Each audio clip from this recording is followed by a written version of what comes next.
The Violoncello and Its History by Joseph Vasilevsky. The Art of Violoncello Playing in the 19th Century. Part 4. Italy. The most important epoch of Italian violoncello playing came to a close with Boccherini. His early withdrawal from his native land caused a loss all the more sensibly felt because there was no one of equal importance to compensate for him in the further development of the art. From the point to which he had attained both in its executive and productive aspect. This task fell principally to Germans, French, and Belgians, whilst Italy was deprived of the position of preeminence in regard to violoncello playing, which she had asserted to have held for a long time in the previous century. The same phenomenon consequently was repeated here as in regard to violin playing. Already towards the end of the 18th century, art, and especially instrumental music, in which the Italians had accomplished so much that was praiseworthy, fell into decline on the Apennine Peninsula, although Italy brought out some important productions, particularly in the department of opera compositions. The Musical Almanac for Germany of 1783 contains the correspondence of an anonymous German artist who traveled in Italy in the year 1782. It is there said, "At Naples, I found in the conservatoire a veritable horror. Caffaro is here with Milico, whose music gave me the most pleasure. As for the rest, it is all miserable, heavy, modern Italian opera music, as well as in the churches. I hoped to find a great deal at Venice, but it is no better there. Above all, the execution in the whole of Italy is less good than formerly. But what astonishes me most is the extraordinarily little appreciation of music in Italy now. It is almost a miracle to see people of position who have a love of music. It created a great sensation when we gave concerts in Rome, which were frequented by sincere admirers and friends. Instrumental music is at such a low ebb that it is almost beneath any criticism." At the beginning of the present century, things were not changed in this respect. Louis Spohr, who was in Italy in 1816, expresses himself in his autobiography concerning the condition of music there much in the same manner as the anonymous writer cited above, and, a little later, Felix Mendelssohn Bartholdy likewise. Under these conditions, it cannot excite surprise if Italy, in consequence, did not produce so many representatives of violoncello playing in the highest sense of the word as hitherto. Luigi Venzano. Luigi Venzano must be mentioned as one of the first distinguished Italian cellists of this century. He was born in Genoa about 1815 and was solo cellist in the orchestra of the Theatre Carlo Felice, as well as teacher at the Musical Institute of his native town. He died on January 27, 1878. As a composer, he devoted himself to vocal and stage compositions. An incomparably more important player than the preceding artist, or his countryman to be subsequently mentioned, is Alfredo Piatti. Alfredo Piatti, born at Bergamo on January 8, 1822, and not in 1823, as Fétis says, his father, who died on February 27, 1878, and who early instructed him in music, was not a singer but a violin player.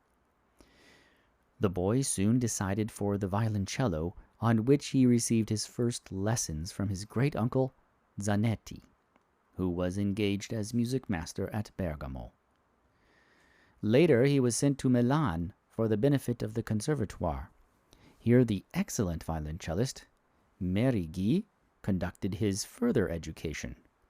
Piatti attended the above-named institution until September 1837, after having appeared previous to this date at one of the concerts with decided success.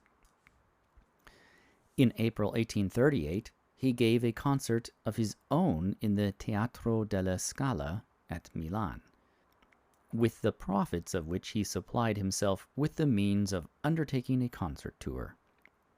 Soon after, he was heard very favorably at Venice and Vienna. In the latter town he remained some time. Then he returned to Italy and gave concerts at Milan and Padua. In 1843, he went to Munich and joined in a concert with Liszt there. In the following year, he presented himself at Frankfurt on the Main, Berlin, Breslau, and Dresden, which he afterwards visited Paris. In 1845, he was in St. Petersburg, where his performances met with unusual appreciation. Having returned to Milan, the post of teacher was offered to him in 1846 at the Conservatoire. He did not, however, accept the offer, but established himself in the same year in the English capital, which from that time he has only left occasionally, either to undertake concerts or journeys to recruit his health. In London, he soon became one of the most distinguished artistic celebrities, and he still remains in full favor with the public. His performances are proportionably marked by fine tone, the greatest purity, tasteful rendering, as well as by a perfect mastery of all technical difficulties. He is not only the most important cellist in England, but belongs altogether to the highest rank of artists of the present time. He wrote for his instrument 2 concertos, opus 26 and opus 24 and 26, a concertino, opus 18, a fantasia romantica, capriccios, opus 22 and 25, a serenade italienne, opus 17, air basquier, opus 8, as well as a long list of other works, consisting of themes with variations and drawing room pieces of various kinds. Further, he has brought out new editions of old compositions and 6 sonatas by Boccherini. He has also published original songs with violoncello obbligato. 2 other pupils of the Milan Conservatoire are Guglielmo Quarenghi and Alessandro Pezzi. The first, Guglielmo Quarenghi, was born in October 22, 1826, in Casal Maggiore. Was pursuing his studies during these years, 1839 through 1842. Arrived at maturity, he was first violoncellist at the Teatro della Scala at Milan, and from 1851 he gave instruction also at the Conservatoire, to which he was indebted for his education. In February 1879, he took the place of Boucheron as choirmaster at the cathedral.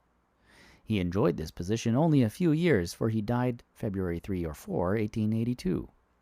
Amongst his compositions, the most noteworthy are 6 capriccios, a chant elegiaque with piano accompaniment, 2 romances, a scherzo, un pensiero al lago, and some fantasias on motifs from Italian operas. Alessandro Pezzi, born 1835 at Milan, received from his father a clever dilettante, his first musical instruction, after which in 1846 he went to the Conservatoire of his native town. Merighi directed his violoncello studies, after he had been for some time with first cellist at the Teatro della Scala. He was engaged by the English impresario, Lumley, for Her Majesty's Theatre in London. Pezzi belonged to it until 1867, in which year the theatre was destroyed by fire. Later, this artist was employed in the orchestras of the Philharmonic Society and Covent Garden. He is still living in London. The Naples Conservatoire. The Naples Conservatoire produced Gaetano Braga, born on June 9, 1829, at Giulianuovo in the Abruzzi. He was originally destined for the church, but the inclination for music came out so strongly that he could not be kept back from it. His parents now wished that he should be educated as a singer. He, however, decided for the violoncello, on which Gaetano Ciandelli directed his studies. He soon became a pupil of Mercadante for composition. In the year 1852, he had finished his studies at the Conservatoire. Soon after, he undertook a concert journey to the north of Italy, and from thence to Vienna, where he formed a connection with Mayseder, and was a member of his string quartet for a short time. In 1855, he betook himself to Paris, where he was much in request as a favorite solo player. He is at present living in Florence.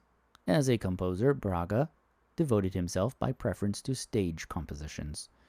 For the violoncello, he only wrote a concerto and some smaller pieces with piano accompaniment, and a serenade for voice with cello accompaniment.